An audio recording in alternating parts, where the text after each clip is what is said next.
Winter storms have covered this red fox's home in a blanket of snow 3 feet deep and hidden the rodents it usually hunts. For some animals, this might be a barrier too great to overcome. But a fox is cunning and has excellent hearing.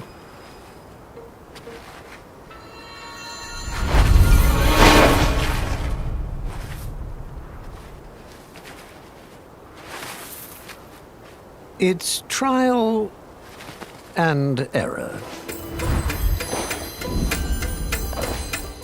But there is one thing he can do to improve his chances.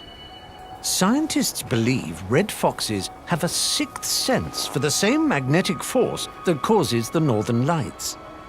And they can use it to triangulate their prey's position. Pointing to the northeast, he waits for the sound of his prey to cross the angle of the magnetic field. The sweet spot.